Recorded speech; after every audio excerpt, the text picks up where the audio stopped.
अच्छा, हमारा कुछ रह गया था।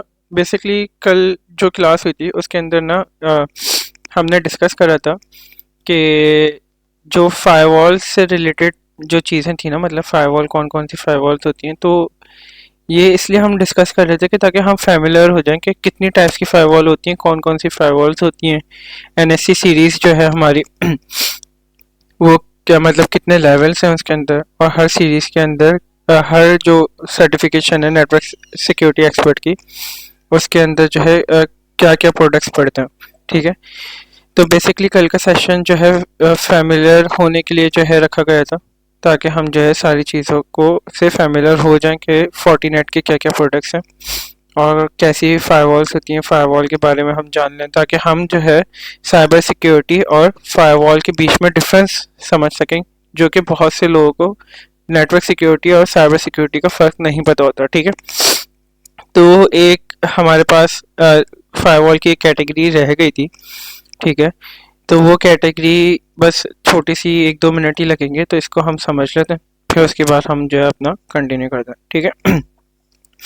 अच्छा, फायरवॉल के अंदर जो है ना हमारे पास बेसिकली स्टेटलेस और स्टेटफुल फायरवॉल की टाइप्स भी होती हैं। सही है। अच्छा, स्टेटलेस फायरवॉल कौन सी फायरवॉल होती हैं? पुरानी वर्जन की फायरवॉल्स हैं बेसिकली।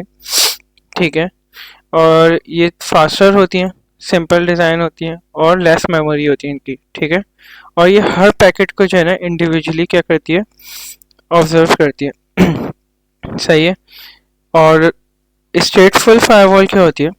स्टेटफुल फायरवॉल को सबसे पहले जो इस इंट्रोड्यूस करवाया था वो चेक पॉइंट ने करवाया था। जैसा कि मैंने आप लोगों को बताया था ना कि चेक पॉइंट की भी फायरवॉल्स आती हैं और ये मिडिल ईस्ट वगैरह के अंदर बहुत ज़्यादा लगाई जाती हैं। पाकिस्तान में भी कुछ क्लाइंट्स हैं जिनके पास ये लगी हुई है, लेकिन ये इतनी कॉमन नहीं है पाकिस्तान में। बाकी मिडिल ईस्ट वगैरह में और जो है यूरोप वगैरह में लगाई जाती हैं। तो इन्होंने सबसे पहले जो है इस टेक्नोलॉजी को है इंट्रोड्यूस करवाया था, स्टेटफुल फायरवॉल की। तो इस स्टेटलेस फायरवॉल और स्टेटफुल फायरवॉल के अंदर डिफरेंस ये है कि स्टेटलेस फायरवॉल जो है आपकी किस पे काम करती है? एसीएल रूल के ऊपर काम करती है। सही है। जो आपके पास एसीएल रूल्स होते हैं, जो आप अपने पास राउटर्स के ऊपर बनाते थे, अगर आपको नेटवर्किंग से ताल्लुक़ होगा तो राउटर्स के ऊपर जो है एसीएल रूल्स बनाते थे। सही है। तो उसके अंदर हम क्या करते थे? उसके अंदर हम जो है अपने पास source IP, destination IP define करते थे, हम जो है प्रोटोकॉल्स यूज़ करते थे, तो हम उसके ऊपर मतलब लेयर 3 और लेयर 4 के ऊपर काम करते थे, एसीएल रूल के ऊपर। ठीक है, लेकिन वो एसीएल रूल जो है राउटर और राउटर्स के ऊपर जो है आपके लेयर 7 तक नहीं आप काम कर सकते। ठीक है, तो ये आपकी जो है कहलाती थी स्टेटलेस फायरवॉल कहलाती थी। ये लेयर 4 जो है लेयर 4 तक काम करती थी, इसके ऊपर काम नहीं करती थी। और इनके पास जो है कनेक्शन बिल्ट नहीं होता था, मतलब टेम्परेरी कनेक्शन, जैसे एक पैकेट दूसरी जगह पैकेट पहुंचा, ठीक है, तो उसकी मेमोरी नहीं होती थी, जो है उनका सेशन का जो है कनेक्शन टेबल नहीं बनता था। सही है। तो स्टेटफुल फायरवॉल के अंदर क्या होता था कि सपोज करें कि एक पैकेट दूसरी जगह जा रहा है,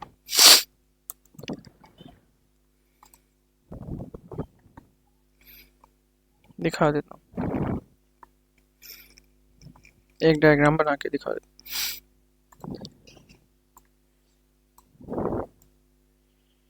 ये एक डेस्टिनेशन है, ठीक है, और ये एक होस्ट है और एक ये आपकी डेस्टिनेशन है। अब क्या हो रहा है कि आपके पास से जो है ना छोटे छोटे से आपके पास से जो है ये पैकेट जा रहा है। सही है, ये पैकेट्स आपके जा रहे हैं। अब इसको पता है कि इसके पास तक कनेक्टिविटी बनी। सही है, ये स्टेटफुल फायरवॉल की बात हो रही है। ये जो है 7 लेयर्स पे काम करती है, और इसने क्या करा, इसने बोला कि भाई इससे कनेक्टिविटी बनी है और इससे मेरे पास क्या आया, रिस्पॉन्स आया। सही है। अब इसके पास जो है क्या था आपका, इसके पास रूल बना हुआ था, उस रूल के ऊपर जो है इसको पता चला कि मैं सोर्स और ये डेस्टिनेशन। ठीक है, तो इसने बोला कि ये रूल अलाउ है ठीक है, स्टेटफुल फायरवॉल की बात करें तो इसने इसके साथ जो है ना एक टेबल बना दिया, सही है, कनेक्शन टेबल बन गया।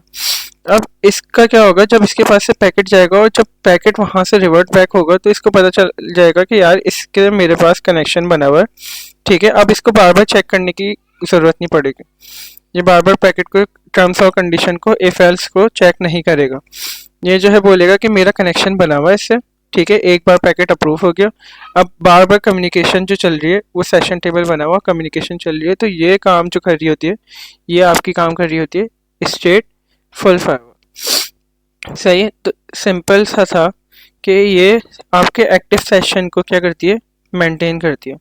आपके एक्टिव सेशन जो होते हैं वो मेंटेन होते हैं और ये 7 लेयर्स के ऊपर काम कर रही होती है। यहाँ पे आपके सेशंस मेंटेन नहीं होते और ये लेयर 4 तक काम करती है, तो ये स्टेटलेस फायरवॉल होती है, जिसकी बेसिक एग्जांपल आपकी ACL रूल है, ठीक है। अच्छा, अब आपको एक टॉपिक है इनग्रेस और इग्रेस, ये जो है याद करना आपको पता होना चाहिए। इंटरव्यू के अंदर भी इसके सवाल हो जाते हैं और सवाल के अंदर जो है वो पूछते हैं कि इनग्रेस ट्रैफिक बताएं और एग्रेस ट्रैफिक बताएं। बहुत बार ऐसा जो है होता है कि लोग जो है इंटरव्यू के अंदर सवाल पूछ लेते हैं कि इग्रेस ट्रैफिक बताएं और इनग्रेस ट्रैफिक बताएं। इनग्रेस ट्रैफिक क्या होता है कोई भी आपका ट्रैफिक जो आपके आउट मतलब ओरिजिनेट्स हुआ है फ्रॉम आउटसाइड, मतलब आपके बाहर से जो आपके पास ट्रैफिक आ रहा है वो आपका इनग्रेस ट्रैफिक कहलाता है, ठीक है। मतलब मैं बताता हूँ, जो इनकमिंग ट्रैफिक होगा ना वो आपका जो है इनग्रेस ट्रैफिक होगा, और सिंपल जमाने में बता रहा हूँ। और जो आउट गोइंग ट्रैफिक होगा आपका, जो आपका अंदर से ट्रैफिक जा रहा है, वो आपका होगा इग्रेस ट्रैफिक। इसकी हम डेफिनेशन भी पढ़ लेते हैं और जो है मैं क्लियर डायग्राम पे भी समझा देता हूँ ताकि ये कभी आप भूले नहीं। इसमें लिखा हुआ है egress traffic is network traffic that originates from outside of the network routers and proceed towards the destination inside of the network, सही है। तो इनकमिंग ट्रैफिक कौन सा ट्रैफिक होता है, ऑब्वियसली जो बाहर से हमारे पास हमारे नेटवर्क के अंदर जो दाखिल हो रहा है वो इनकमिंग ट्रैफिक कहलाता है, ठीक है। कि आप बैठे हुए हैं कराची के अंदर और इस्लामाबाद से कोई ट्रैफिक जनरेट हुआ और वो जनरेट होके कराची पहुंचा और आपके नेटवर्क के अंदर दाखिल हो गया, तो वो इनकमिंग ट्रैफिक है, ठीक है। सपोज कर ले गूगल से आपके पास रिक्वेस्ट आ रही है और वो रिक्वेस्ट आपके पास जो है आपके नेटवर्क के अंदर दाखिल हो रही है HTTPS के लिए, तो आप जो है वो आपका जो है इनकमिंग ट्रैफिक होगा। और इग्रेस ट्रैफिक वो होगा जो आपके नेटवर्क से आपके यूज़र ने जनरेट करा है और वो बाहर पब्लिक नेटवर्क की तरफ जा रहा है, बल्कि डायग्राम बनी हुई, तो पब्लिक नेटवर्क की तरफ जो जा रहा है वो आपका कौन सा ट्रैफिक होगा, इग्रेस ट्रैफिक होगा। मेरे ख्याल से इसकी डायग्राम बनाने की ज़रूरत भी नहीं है, शायद आप लोग को समझ आ गया होगा। इसमें हम आगे कंटिन्यू करें, चलें। अच्छा, अब जो है हमारे पास क्या आता है, ये फ्लो है, ठीक है, पैकेट फ्लो है बेसिकली FortiGate फायरवॉल का। तो इस पैकेट फ्लो के अंदर हम पढ़ते हैं कि FortiGate का कि इनग्रेस एंड एग्रेस पैकेट फ्लो, सही है। ये पैकेट जो है फ्लो कर रहे हैं इनग्रेस और एग्रेस की तरफ, ठीक है। तो सपोज कर लें कि आपके पास पैकेट आपके यूज़र ने जनरेट करा सही है, आपके यूज़र ने पैकेट को जनरेट करा, तो जब वो पैकेट यूज़र के पास से जनरेट हुआ तो ये कहाँ पर आएगा, आपके नेटवर्क इंटरफेस पे आएगा, ठीक है। ये आपकी फायरवॉल की नेटवर्क इंटरफेस पे आया। नेटवर्क इंटरफेस के बाद आने के बाद आपकी TCP IP स्टैक हो गया, आपकी OSI लेयर्स आ गई सारी, ठीक है। उसके अंदर डेस्टिनेशंस आ गई, सोर्स आ गया, ये सारी चीज़ें आना शुरू हो गई। फिर आपके पास क्या हुआ फिर आपके पास आ गया DOS ACL, ठीक है, आपकी DOS पॉलिसीज आ गई। तो हम जो है फायरवॉल के ऊपर DOS पॉलिसीज भी बनाते हैं, ठीक है। FortiGate फायरवॉल के ऊपर वो भी चेक होंगी। फिर IP इंटीग्रिटी हेडर आ गया जो चेक करेगा कि IP इंटीग्रिटी हेडर को जो है चेक करेगा। फिर उसके बाद आपका IPsec VPN है, सही है।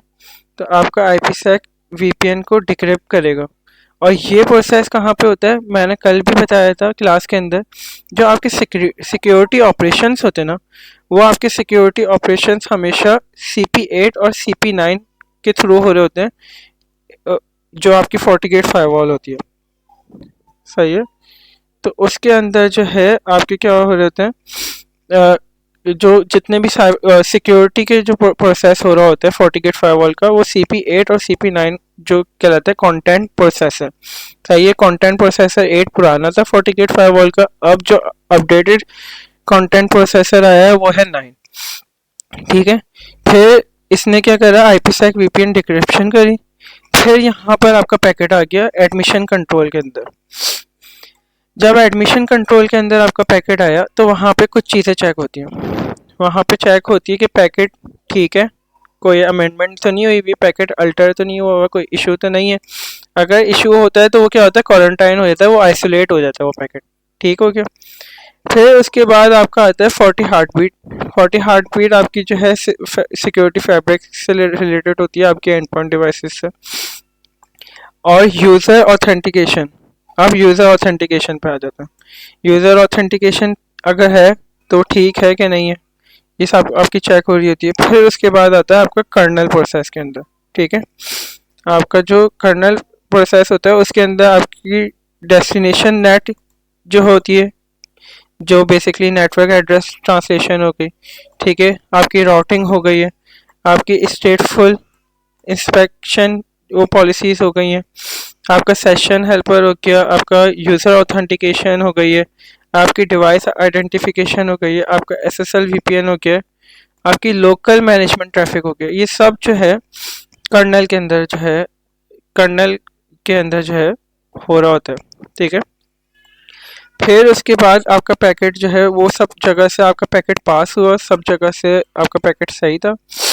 फिर पैकेट आता है नेक्स्ट जनरेशन फायरवॉल के पास, मतलब नेक्स्ट जनरेशन फायरवॉल के अंदर ही हो रही है सारे ऑपरेशंस, तो उसके अंदर भी कैटेगरीज हैं। ठीक है। ये यूनिफाइड मैनेजमेंट होती है और ये नेक्स्ट जनरेशन फायरवॉल होती है। तो अब इसके अंदर ना दो ऑप्शन होते हैं, ये हम आगे अभी पढ़ेंगे। एक फ्लो बेस इंस्पेक्शन होती है, एक होता है प्रॉक्सी बेस इंस्पेक्शन। ठीक है। तो ये भी आपका कौन कर रहा होता है, CP8 और CP9 के अंदर हो रहा होता है फ्लो बेस इंस्पेक्शन और प्रॉक्सी बेस इंस्पेक्शन। ये अभी हम अभी डिस्कस करेंगे। फिर उसके बाद वापस पैकेट आता है आपके कर्नल के ऊपर, फिर फॉरवर्डिंग हो रही होती है, सोर्स नेट हो रहा होता है और आपका पैकेट IPsec का इनक्रिप्ट हो रहा होता है। ठीक है। आपका IPsec का पैकेट इनक्रिप्ट हो गया। फिर बॉटनेट उसने चेक करा, कोई बॉटनेट तो नहीं है, जो कि Fortinet की तरफ से बाय डिफ़ॉल्ट अपडेट्स आ रही होती है FortiGuard की तरफ से। फिर ट्रैफिक शेपिंग हो रही होती है, वैन ऑप्टिमाइजेशन हो रहा है, फिर वही TCP IP आ गया, आपकी सोर्स IP, आपकी डेस्टिनेशन IP, एक्सेट्रा एक्सेट्रा। तो ये सारी लेयर्स लग गई आपकी। फिर उसके बाद नेटवर्क इंटरफेस से आपका पैकेट बाहर निकल गया। सही है। तो IPsec का पैकेट जो था वो इनक्रिप्ट होके आपके नेटवर्क इंटरफेस से बाहर निकल गया। तो ये बेसिक जो है आपका इनग्रेस और एग्रेस ट्रैफिक का पैकेट फ्लो था। ये कोई पूछता नहीं है, लेकिन ये एक अंडरस्टैंडिंग थी कि पैकेट जो है कैसे पूरा प्रोसेसर, मतलब जो कंटेंट प्रोसेसर के अंदर जो है प्रोसेस हो रहा होता है। सही है। फिर अब हम आते हैं जो मेन बात है। ठीक है। ये इंटरव्यू से रिलेटेड क्वेश्चंस होते हैं, इनको फोकस करेगा और इनको याद रखिएगा हमेशा। FortiGate फायरवॉल के अंदर ना दो इंस्पेक्शन मोड होते हैं। ठीक है। कितने इंस्पेक्शन मोड होते हैं, दो इंस्पेक्शन मोड होते हैं। उन दो इंस्पेक्शन मोड के अंदर एक आपके पास आता है प्रॉक्सी बेस और एक आपके पास आता है फ्लो बेस। सही है। तो ये जब हम कॉन्फ़िगरेशन करेंगे ना, तो उसके अंदर आपको शो होगा कि प्रॉक्सी बेस का ऑप्शन आ रहा होता है हमेशा, और जो है फ्लो बेस का ऑप्शन आ रहा होता है। अब जो मार्केट के अंदर स्टैंडर्ड जो यूज़ हो रहा होता है ना, जो हम लोग डिप्लॉयमेंट्स कर रहे होते हैं, या फिर जो फायरवॉल्स FortiGate की ऑपरेशनल चल रही होती हैं, वो चल रही होती हैं फ्लो बेस के ऊपर। सही है। फ्लो बेस के ऊपर क्यों चल रही होती है, ये मैं अभी आपको बता देता हूँ। प्रॉक्सी बेस जो है हमेशा, ये जो फायरवॉल है ये क्या करती है, एक मिनट देगा।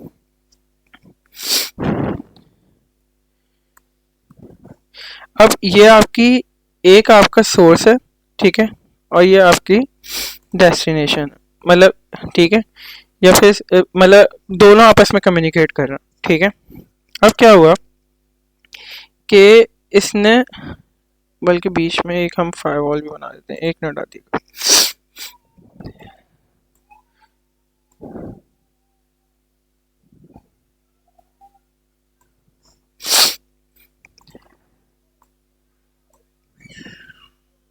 ये आपकी 40 गेट की फायरवॉल है, ठीक है। अरे यार,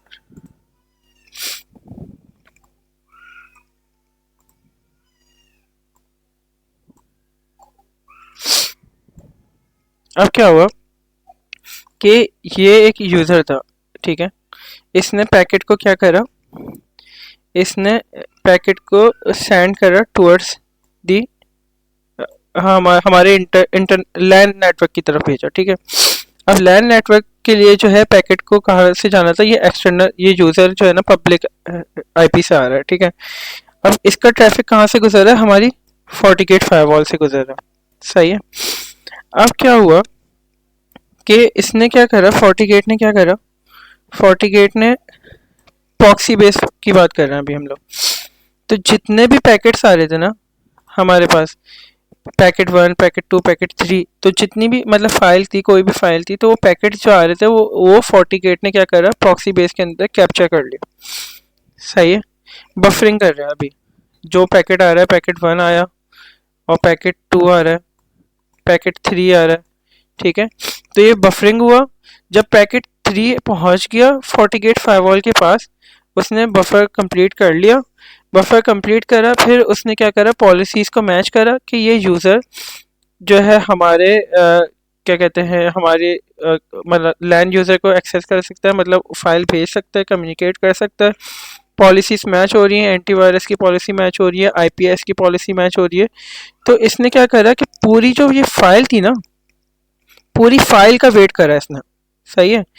कि जितने भी पैकेट्स आ रहे थे, पहले फाइल कंप्लीट होने का इसने वेट करा, और वो वेट करने के बाद फाइल कंप्लीट हुई, उसने फिर सारी पॉलिसीज़ को मैच करा, एंटीवायरस की, वेब फिल्टरिंग की, सारी पॉलिसीज़ को मैच करा, और फिर इसने क्या करा कि पैकेट को जो है रिलीज़ करा। इसने कहा कि हाँ ठीक था, मतलब जो है हमारा यूज़र का मतलब जो पैकेट आ रहा है एक्सटर्नल नेटवर्क से, वो पैकेट बिल्कुल ठीक है। तो फिर उसने जो है छोड़ा, और वो पैकेट जो है आहिस्ता आहिस्ता करके जो है हमारे यूज़र के पास पहुँचे। तो इसमें क्या हुआ कि इसमें टाइम कंज्यूम हुआ। क्यों टाइम कंज्यूम हुआ कि 40 गेट फायरवॉल ने फाइल कंप्लीट होने का वेट करा। अगर वो 10 MB की फाइल है, तो वो 10 MB की फाइल के जितने भी पैकेट्स आ रहे हैं सेगमेंट्स होके, वो सारे पैकेट जब तक उसके पास नहीं पहुंचेंगे और वो 10 MB की फाइल कंप्लीट नहीं होगी, और तब तक वो उसको जो है क्या करेगा, बफर करके रखेगा, उसको रोक के रखेगा अपने पास, और फिर जो है पूरी फाइल को चेक करेगा, कंडीशन मैच करेगा, और फिर उसको रिलीज करेगा टुवर्ड्स द डेस्टिनेशन, ठीक है। तो इससे जो है क्या हमारा नुकसान हुआ, इससे हमारा ये ना नुकसान हुआ कि टाइम बहुत ज़्यादा लग गया, ठीक है। और जो है अगर बीच में पता चला कि कम्युनिकेशन बैरियर हो गया, कुछ भी हो गया, पैकेट नहीं पहुंच पाया, तो वो फाइल जो है फिर वेस्ट होगा और फिर दोबारा आ रही। तो इसकी वजह से क्या होता है, टाइम बहुत ज़्यादा कंज्यूम हो जाता है। अब अगर आपके पास 1000-2000 यूज़र्स हैं और आपने एज के ऊपर अपने पास फायरवॉल लगा दिए, तो वो फायरवॉल का जो ट्रैफिक आ रहा होता है वो जीबीज़ के अंदर आ रहा होता है, और वो जीबीज़ के अंदर जब ट्रैफिक आ रहा होता है, और जीबीज़ के अंदर जब वो फायरवॉल रोकना शुरू करेगी, हर डिफरेंट डिफरेंट फाइल को बफर करना शुरू करेगी, तो इससे उस फायरवॉल पे भी लोड पड़ेगा, और इस पे जो है आपकी कम्युनिकेशन में भी बहुत टाइम लग जाएगा कि आपके पास अब आप इंतज़ार ही कर रहे हैं कि आपकी जो है कम्युनिकेशन हो रही है, ठीक है।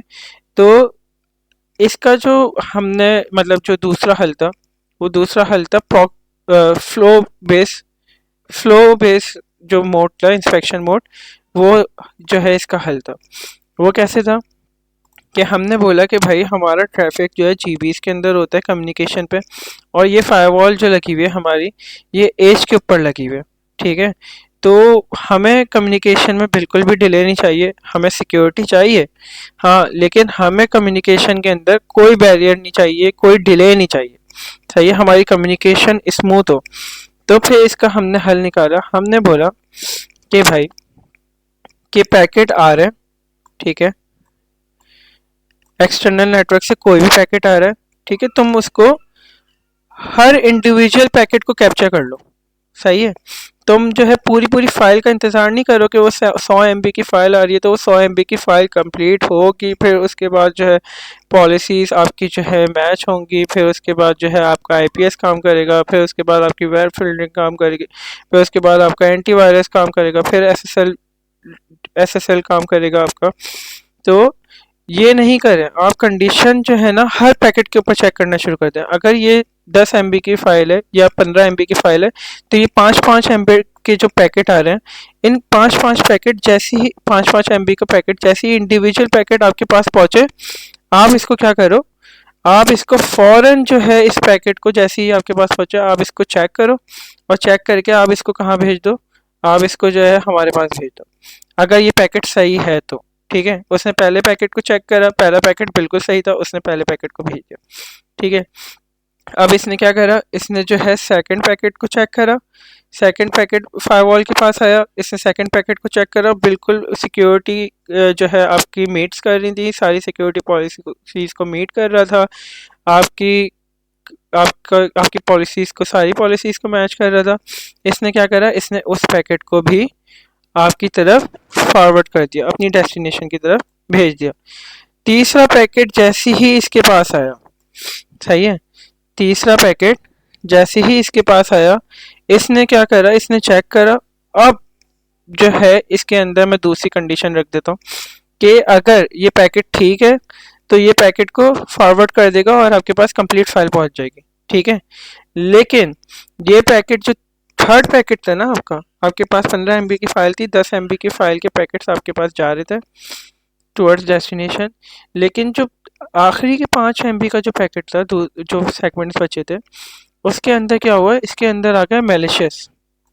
सही है, इसके अंदर जो है ना वायरस आ गया, इसके अंदर मैलिशियस फाइल थी, कुछ भी था, जो भी था। ठीक है, तो वो पैकेट जो है ट्रैवल करता हुआ फोर्टिकेट फायरवॉल के पास आया।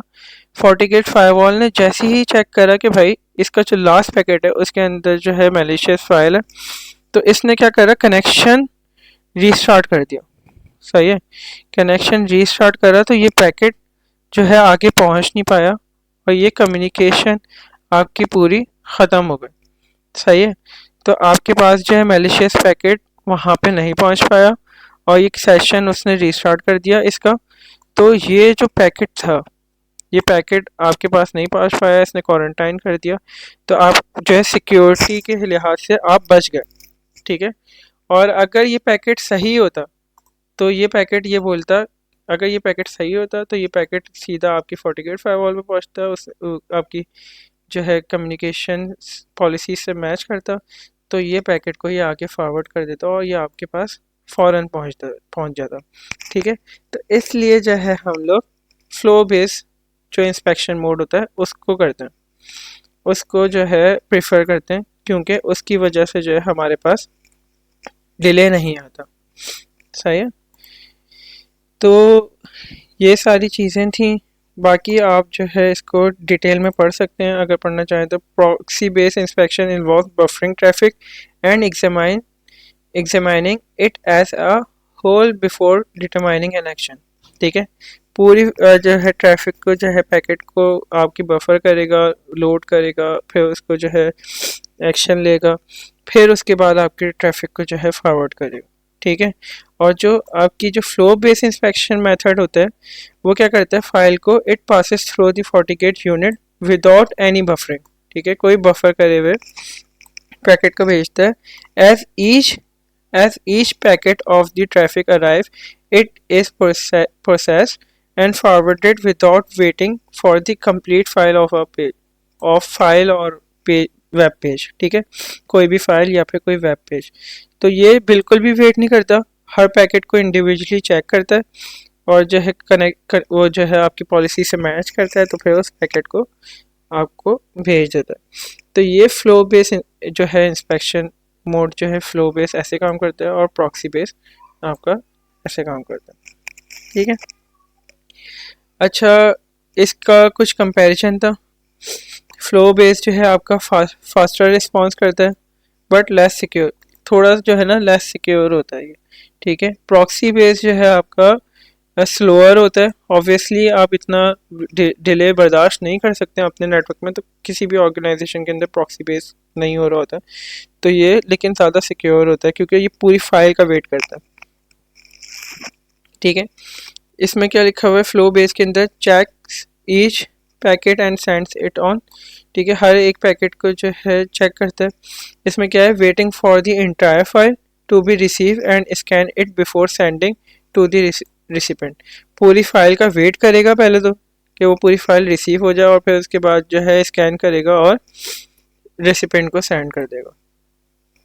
ठीक है, तो ये इसकी जो है कुछ आप देख लें। इसके अंदर जो है no any banner message about error while dropping, कोई जो है बैनर मैसेज नहीं आते। इसके अंदर ये क्या है, generate its own error page, अपना एक ओन एरर पेज जनरेट कर देता है। ये लेस सीपीयू इंटेंसिव होता है, ये मोर सीपीयू इंटेंसिव होता है। जाहिर सी बात है, फायरवॉल जब पैकेट्स को रोक रही है, फाइल्स को रोक रही है, और जीबीस में अगर डाटा होगा तो सीपीयू यूटिलाइजेशन बहुत हो जाती है। हाई प्रोबेबिलिटी और ऑफ अ फॉल्स पॉजिटिव और negative in the analysis of the data. ठीक है, तो इसलिए जो है थोड़ा इसके अंदर जो है ना हो जाता है कि कभी कभार कम्युनिकेशन के अंदर, तो ये थोड़ा जो है लेस सिक्योर होता है, और ये प्रॉक्सी बेस जो है आपका थोड़ा ज़्यादा सिक्योर होता है। लेकिन ये इतना भी कोई लेस सिक्योर नहीं होता। आप अपनी अगर जो है आईपीएस की पॉलिसीज़ बना रहे हैं, आप एंटीवायरस की पॉलिसीज़ बना रहे हैं, और आपने जो है अच्छी पॉलिसीज़ बनाई हुई हैं, तो फिर इतना कोई लेस सिक्योर नहीं होता ये, क्योंकि पूरी इंडस्ट्री के अंदर जो है 90% इंडस्ट्री के अंदर जो है फ्लो बेस पे जो है काम हो रहा होता है ऑर्गेनाइजेशंस के अंदर।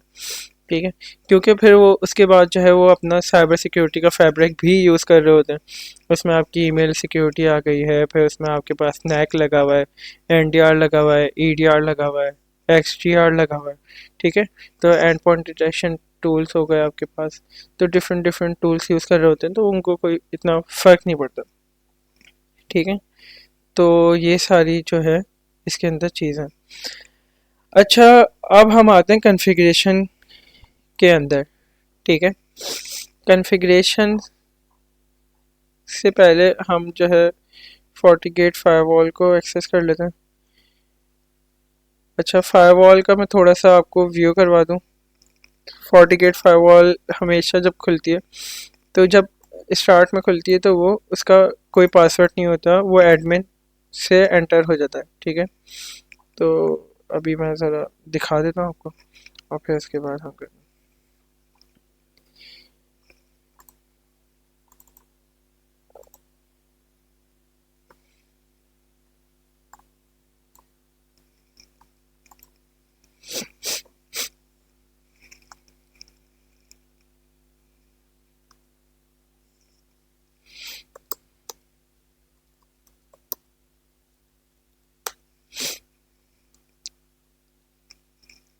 अच्छा, कभी भी आप अगर फायरवॉल को एक्सेस कर रहे हैं, सपोज कर रहे हैं, ठीक है, अब आपने जो है कंसोल केबल लगाई है।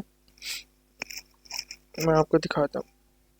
फायरवॉल के अंदर ना, जैसे राउटर और स्विचेस के अंदर कंसोल का ऑप्शन होता है। ठीक है, कंसोल आपकी क्या होती है, आपको मैनेजमेंट देती है। ठीक है, किसी भी मतलब आपके पास पुटी हो गया, आपके पास जो है टेराट्रम हो गया, आपके पास डिफरेंट डिफरेंट जो है एमुलेटर हो गए, तो उनके थ्रू जो है आपको एसएसएच या फिर टेलनेट का के थ्रू आप आपको मतलब सॉरी सीरियल के थ्रू जो है आपको कंसोल मिल जाती है। ठीक है, आप जो है अपने पास आपके पास यूएसबी पोर्ट होती है, और आप RJ45 लगाते हैं, और आपको जो है सीरियल के थ्रू जो है कंसोल मिल जाती है। मतलब आपको उस प्रोडक्ट की, राउटर होगा या स्विच होगा या FortiGate फायरवॉल या कुछ भी होगा, तो उसकी आपको कंसोल मिल जाती है।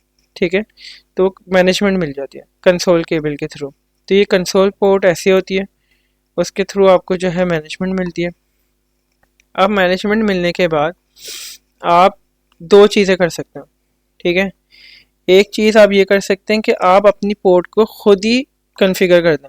ठीक है, आप खुद ही उस पोर्ट को कॉन्फ़िगर करें, उसको स्टैटिकली अपने पास से आईपी दे दें, या फिर आप जो है उस FortiGate फायरवॉल की पोर्ट नंबर 1 पे केबल लगाएं, और पोर्ट नंबर 1 पे केबल लगाने के बाद हर FortiGate फायरवॉल, चाहे वो कोई सा भी मॉडल हो, ठीक है, हर FortiGate फायरवॉल पे जो है आपके पास क्या होता है, आपके पास जो है DHCP होता है, उसकी बाय डिफ़ॉल्ट आईपी होती है 192.168.0.99 ठीक है, ये बाय डिफ़ॉल्ट आईपी होती है। तो आप अपने पास जो है विंडोज़ प्लस आर दबाएंगे, विंडोज़ प्लस आर दबाने के बाद आप लिखेंगे ncpa.cpl, सही है। ये लिखने के बाद आपके पास नेटवर्क का कनेक्शन का जो है पेज ओपन हो जाएगा। उसके ऊपर आपके पास लिखा होगा ईथरनेट, ठीक है। उस ईथरनेट के ऊपर आप राइट क्लिक करेंगे, राइट क्लिक करने के बाद आप प्रॉपर्टीज़ में जाएंगे,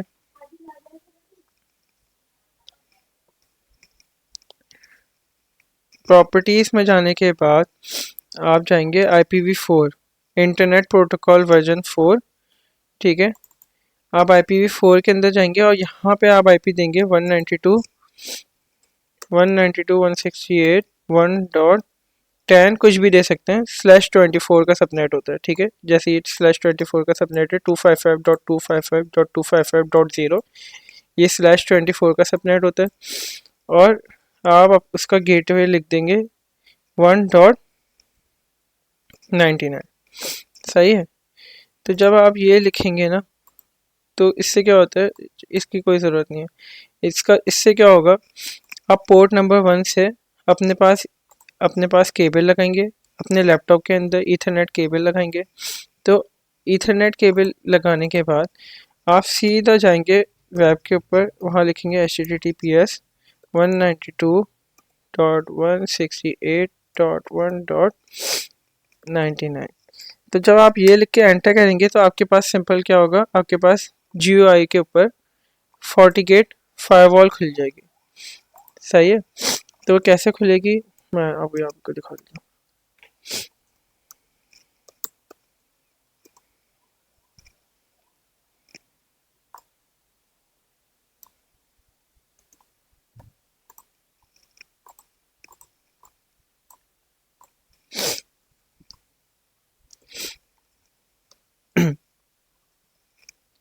बिल्कुल एग्जैक्ट उसका जो इंटरफेस होगा वो ऐसे आ जाएगा आपके पास, फायरवॉल का लॉगिन पेज का आ जाएगा, जिसके अंदर आप क्रेडेंशियल डालेंगे, यहाँ पे अपना यूज़र नेम डालेंगे और यहाँ पासवर्ड डालेंगे, ठीक हो गया। अच्छा, अब लेकिन अगर आपको नहीं आ रहा, आप कह रहे हैं यार पोर्ट नंबर 1 से मैं अपने लैपटॉप पे ईथरनेट केबल लगा रहा हूँ, लेकिन उसका मुझे जो है GUI के ऊपर मैनेजमेंट नहीं आ रही है, ठीक है, मैंने आईपी भी डाल दी। तो अब आप क्या करेंगे, उसकी आईपी चेंज है पहले से ही ना, किसी ने चेंज करी हुई थी आईपी, ठीक है। तो अब आप क्या करेंगे, अब आप स्टैटिकली अपने पास से कॉन्फ़िगर करेंगे उस FortiGate फायरवॉल का इंटरफेस। उसकी कमांड क्या होती है, कॉन्फ़िग सिस्टम इंटरफेस। जब आप कॉन्फ़िग सिस्टम इंटरफेस की कमांड चलाएंगे तो आप इंटरफेस के अंदर आ जाएंगे, फिर आप लिखेंगे एडिट पोर्ट 1, मतलब आप पोर्ट 1 को एडिट कर रहे हैं। अब आप उस पर सेट मोड स्टैटिक भी चला सकते हैं।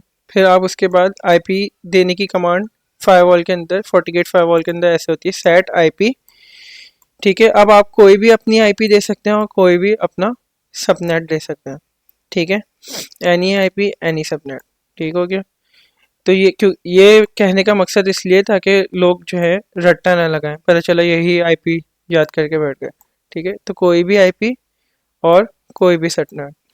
फिर उसके बाद सेट अलाउ एक्सेस होगा, ये ई गलत लिखा हुआ है, सेट अलाउ एक्सेस, ठीक है। एक्सेस मतलब अब आप जो है एक्सेस को सेट कर रहे हैं, उसके अंदर आप इंटरफेस के अंदर क्या क्या एक्सेस अलाउ कर देंगे, पिंग अलाउ कर देंगे कि आप पिंग कर सकते हैं, आप HTTP इनेबल कर सकते हैं, आप HTTPS इनेबल कर सकते हैं, आप टेलनेट इनेबल कर सकते हैं, आप SSH इनेबल कर सकते हैं, ठीक है। तो ये सारे फंक्शंस आप इनेबल कर सकते हैं। फिर आप लिखेंगे नेक्स्ट, फिर उसके बाद आप लिखेंगे एंड। तो जब आप ये कमांड लिखेंगे तो फिर आपका इंटरफेस क्या होगा, कॉन्फ़िगर हो जाएगा, ठीक है। तो हम अभी करके देख लेते हैं। हम चले जाते हैं कॉन्फ़िग सिस्टम सिस्टम इंटरफेस, ठीक है। हमने एंटर करा, एंटर करने के बाद हमने लिखा एडिट, ठीक है, पोर्ट टू, पोर्ट टू हमने लिखा, हम पोर्ट टू के अंदर आ गए। अब हम पोर्ट टू के अंदर कोई भी चेंजेस कर सकते हैं। हमने कहा कि भाई सेट मोड कर दो स्टैटिक, ठीक है। फिर हमने लिखा कि सेट आईपी, आईपी दे दो, क्या आईपी देनी है, 1.1.10.10.10.1 आईपी दे दी, और जो है सबनेट मास्क दे देते हैं 255.255.0.0, ठीक है। अब जो है एक्सेस दे देते हैं सेट अलाउ एक्सेस, पिंग दे दिया, ठीक है, और HTTPS दे दिया। ये दो एक्सेस हमने दे दिया। हमने कहा कि नेक्स्ट, और हमने कर दिया एंड, ठीक है। हम बाहर आ गए। अभी देखते हैं कि जो है इस इंटरफेस पे ये आईपी और ये जो हमने सिर्फ HTTPS और पिंग अलाउ करा था, ये हुआ कि नहीं हुआ पोर्ट नंबर 2 पर, ठीक है। तो पोर्ट नंबर 2 पे जाते हैं।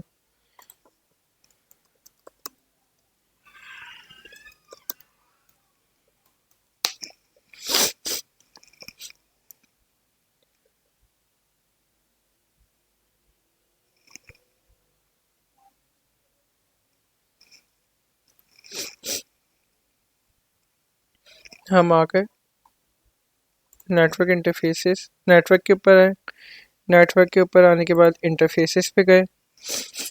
इंटरफेसेस पे पोर्ट नंबर 2 पे वो आईपी आ गई, ठीक है।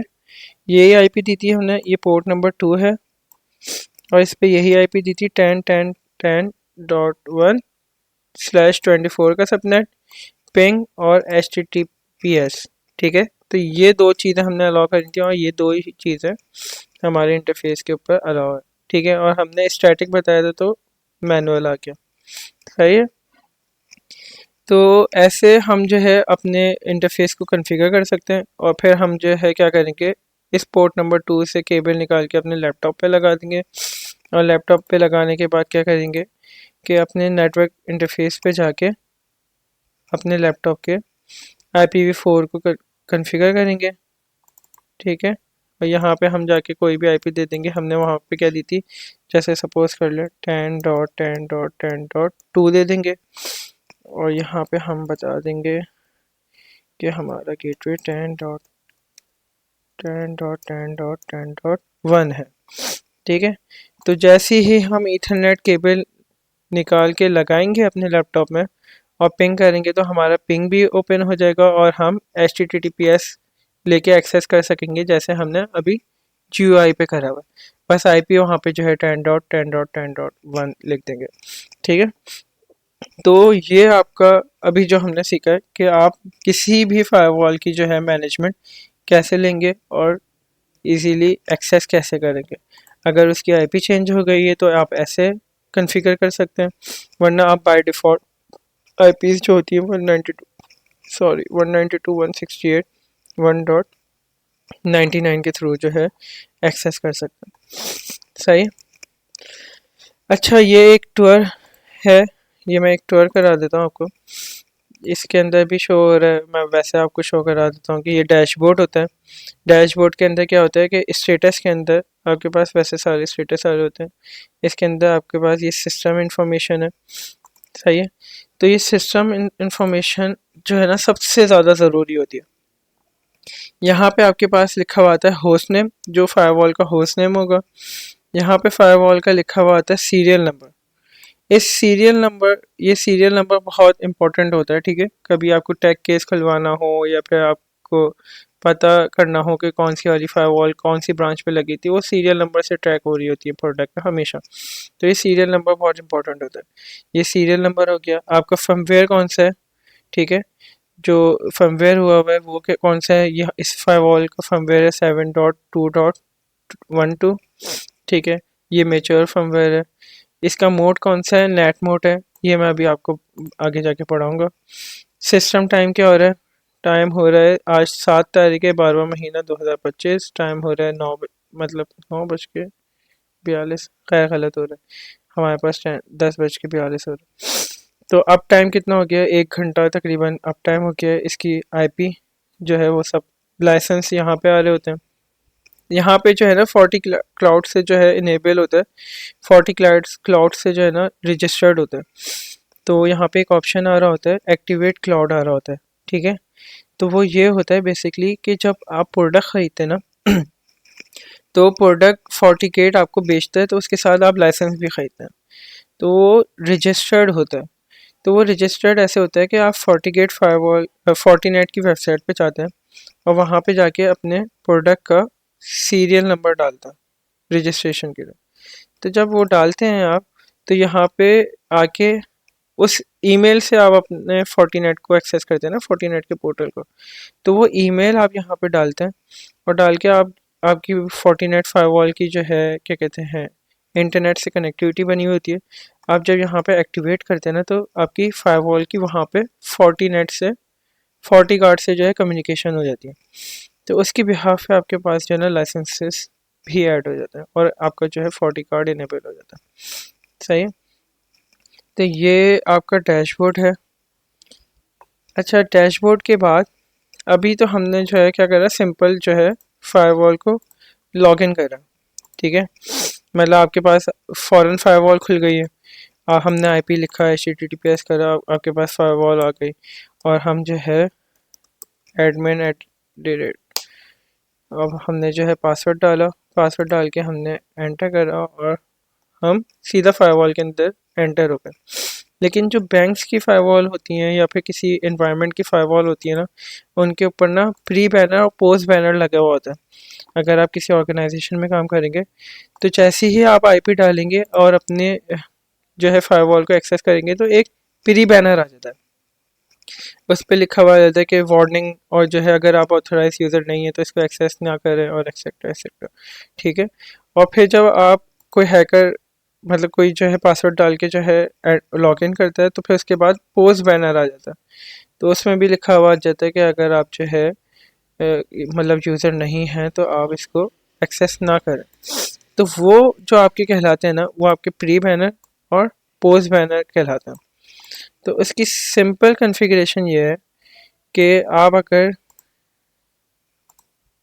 इसकी कॉन्फ़िगरेशन में बता देता हूँ, config system global, config system global के अंदर चले जाते हैं आप, ठीक है। उसके अंदर जाने के बाद आप लिखते हैं कि set pre login banner enable, set post login banner enable, और आप इसको कर देते हैं एंड। इतना सा आप एंड करेंगे और आपके पास जो है क्या होता है, आपके पास फायरवॉल आपकी खुल जाती है। अभी मैं दिखाता हूँ, अगर आप चाहें तो आप पुट्टी के थ्रू भी कर सकते हैं। ऑब्वियसली आपके पास जो है CLI खुला हुआ है, लेकिन अभी मैं आपको जो है इसका CLI दूसरी तरीके से दिखा देता हूँ।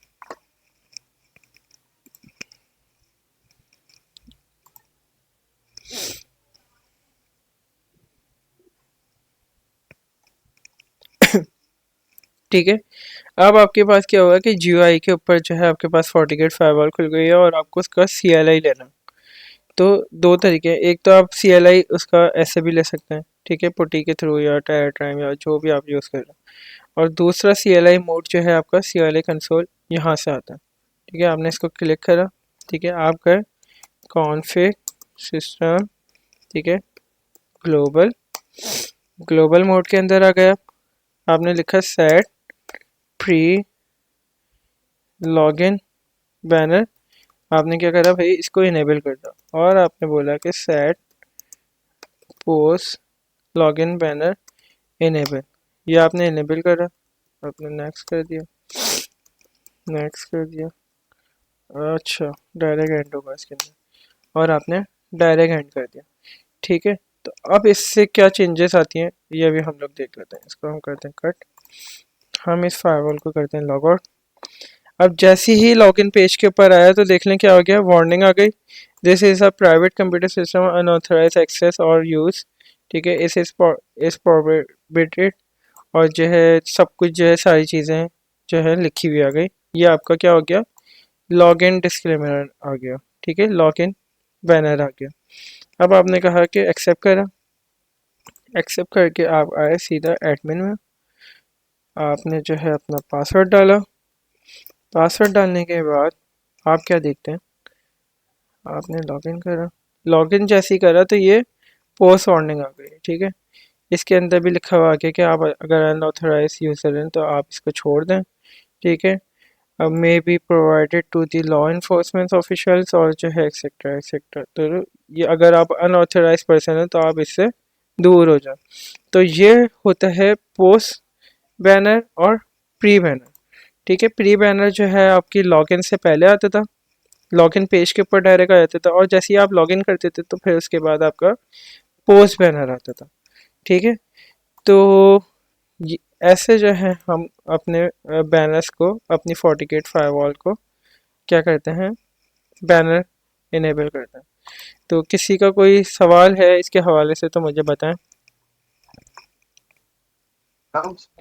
सर मुझे थोड़ा सा ये कंफ्यूज है कि आप थोड़ा सा ये क्लियर कर दें। जैसे हम 14 एंड 5 वाली ली है हमने, हम्म तो उसके हम किसी पोर्ट पे अपनी कंसोल केबल लगा के, यानी कि जैसे आपने बताया पोर्ट 1, हम्म तो उसमें हम अपना कोई भी आईपी, अपना जो इंटरनल नेटवर्क में यूज कर रहे हैं वो आईपी दे सकते हैं उसको। इंटरनल नेटवर्क की आईपी वैसे देनी तो नहीं चाहिए, लेकिन आप अगर देना चाहें तो दे सकते हैं, सही है। ठीक है, उसका कोई इशू नहीं है। तो हम्म। तो फायर वाला हमेशा, जैसे फर्ज किया हमारा जो एक पब्लिक इंटरनेट आ रहा है, सही है, सही है। उसके बाद लगेगी और उसके बाद हमारा स्विच लगेगा, ऐसे होगा। हाँ, देखें फायरवॉल ना हमेशा, मैं आपको थोड़ा समझा देता हूँ।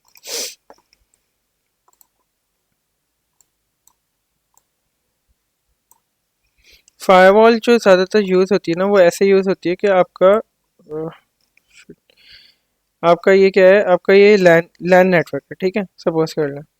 अब उसके बीच में आपने लगा दी है फायरवॉल। अब फायरवॉल क्या करती है कि डिफरेंट सेगमेंट्स पे लगती है। फायरवॉल की हिरार्की को ना गौर से समझिएगा। एक तो आपकी फायरवॉल हो गई है, ये आपका पब्लिक नेटवर्क आ गया, और ये आपका जो है कोई सर्वर आ गया जो जिससे आपको कम्युनिकेशन करनी है।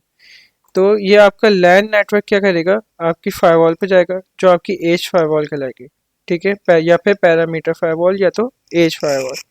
एज फायरवॉल वो फायरवॉल होती है जो कि पब्लिक नेटवर्क से जो है डायरेक्टली कनेक्टेड होती है, जो नेटवर्क के एज पे लगी हुई होती है, ठीक है, वो फायरवॉल होती है। और उस पब्लिक नेटवर्क के थ्रू आपको किसी भी सर्वर पे कम्युनिकेशन करनी है, चाहे वो गूगल हो गया, चाहे वो माइक्रोसॉफ्ट हो गया, या फिर कोई भी, या आपका अपना पर्सनल सर्वर क्यों ना हो जाए, तो उसको कम्युनिकेशन कर रहे हैं। तो जो ट्रैफिक आ रहा होता है ना, जो इनकमिंग ट्रैफिक है और जो आउट गोइंग ट्रैफिक है, तो इस ट्रैफिक को जो है क्या कर रही होती है फायरवॉल, फायरवॉल इस ट्रैफिक को मॉनिटर और मॉनिटर कर रही होती है और कंट्रोल कर रही होती है, सही है। कंट्रोल कैसे कर रही होती है, कंट्रोल वो पॉलिसीज़ के बिहाफ पे कर रही होती है, और मॉनिटर जो है वो अपने लॉग सेशंस होते हैं, उन सेशंस मतलब लॉग भी पॉलिसी, मॉनिटर भी पॉलिसीज़ के हिसाब से कर रही होती है, और उस पर जो है वो दिखा रही होती है कि किसको डिनाई कर रहा है और किसको अलाउ कर रहा है। अगर आपका पैकेट जो है सपोज कर ले, अगर आपका पैकेट सही है, सही है, वो पैकेट आपका जा रहा है, ट्रैवल करते हुए जा रहा है, और वो फायरवॉल से बिल्कुल बाहर निकल गया, ठीक है, वो सर्वर पे चला गया, और वो सर्वर भी आपके पास जो है पॉलिसीज़ के अंदर जो है डिफाइन हुआ हुआ है, और वो मैलिशियस पैकेट नहीं है, तो वो क्या करेगा, वो पैकेट जो है इसीलिए फायरवॉल के थ्रू ट्रैवल होके आपके पास आ जाएगा, क्योंकि वो आपके रूल के अंदर डिफाइन हुआ हुआ था, सही है। अब उसके बाद एक और फायरवॉल आ जाती है, एक और सेगमेंट आ जाता है, वो सेगमेंट कहलाता है सर्वर फार्म का, सही है। तो उसके अंदर क्या होता है,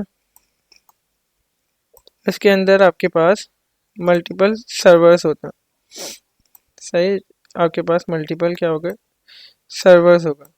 तो उस जगह पे भी जो है एक फायरवॉल लगा दी जाती है, जिस फायरवॉल का नाम होता है डीसी फायरवॉल, ठीक है।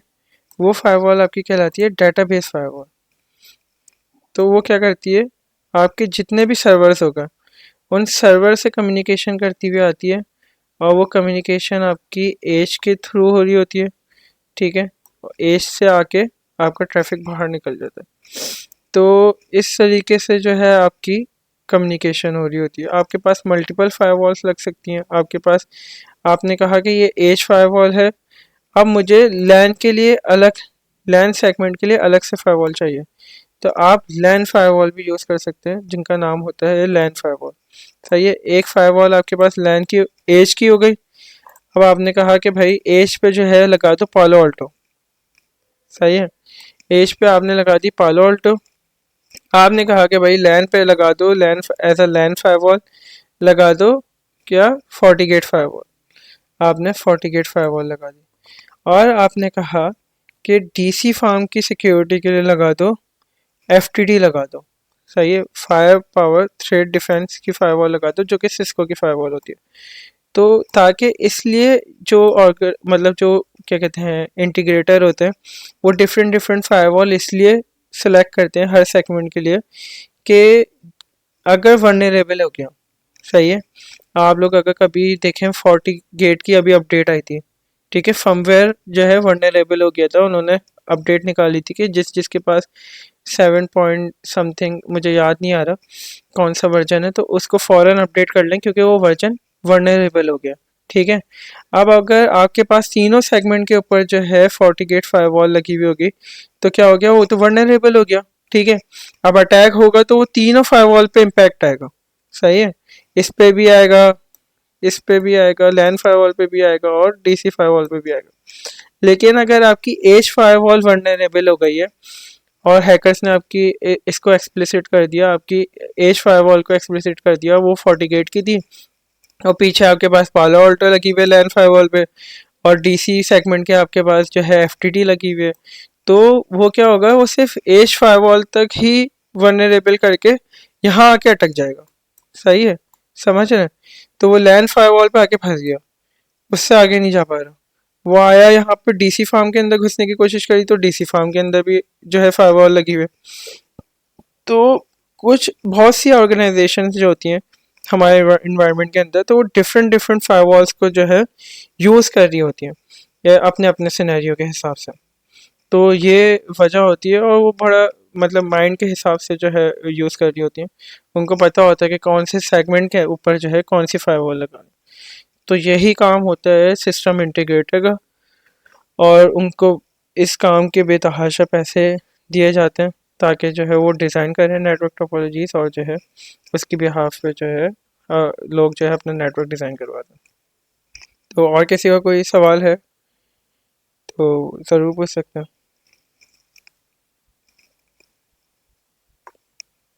ठीक है, अच्छा, अभी तक हमने जो सीखा है, हम अभी फैमिलियर हो रहे हैं फोर्टिगेट फायरवॉल की कॉन्फ़िगरेशन से। ठीक है, हमने कंसोल लेना सीख लिया। अब हम जो है नेक्स्ट क्लास के अंदर जो है ना लैब 2 परफॉर्म करेंगे। वो पूरी कंप्लीट जो है ना आपकी एडमिनिस्ट्रेशन के ऊपर डिपेंड करती है। ठीक है, अभी हम जो है अंडरस्टैंडिंग फायरवॉल के साथ बना रहे हैं, तो इसलिए हमने आज की क्लास थोड़ी स्लो रखी है एज अ कॉन्फ़िगरेशन। लेकिन नेक्स्ट क्लास से हम जो है अपनी पूरी जो है अंडरस्टैंडिंग कर लेंगे कि जो है एडमिनिस्ट्रेशन प्रोफाइल कैसे बनती है, एक यूज़र क्रिएशन कैसे होती है, उसको जो है प्रोफाइल कैसे असाइन करते हैं, पासवर्ड पॉलिसी कैसे लगाते हैं, होस्ट नेम कैसे लगाते हैं, टाइम कैसे सेट करते हैं, डिस्क्लेमर ये मैंने आपको बता दिया है प्री और पोस्ट बैनर लगा के। फ्लो बेस और जो है प्रॉक्सी मोड जो है कैसे सेट करते हैं, ये मैं आपको नेक्स्ट क्लास के अंदर जब लैब करेंगे मैं आपको बताऊंगा। और थीम कैसे लगाते हैं, थीम कैसे सेट करते हैं फायरवॉल की, ये सारी हम जो है नेक्स्ट क्लास के अंदर पूरी लैब को परफॉर्म करेंगे। तो अगर किसी का कोई सवाल है कोई भी, तो मुझसे अभी पूछ सकते हैं, फिर इंशाल्लाह जो है हम अपना नेक्स्ट क्लास के अंदर लैब टू को जो है कंप्लीट करेंगे।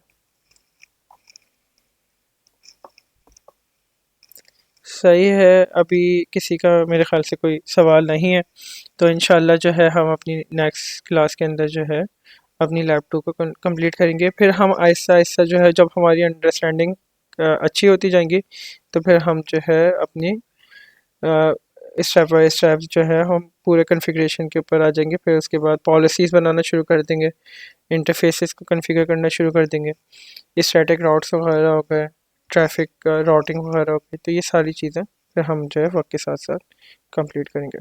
तो इंशाल्लाह फिर हम लोग नेक्स्ट क्लास में मिलते हैं, ठीक है, जो कि सैटरडे को होगी 10 बजे। तो तब तक अपना ख्याल रखिएगा, ठीक है, और दुआ में याद रखिएगा।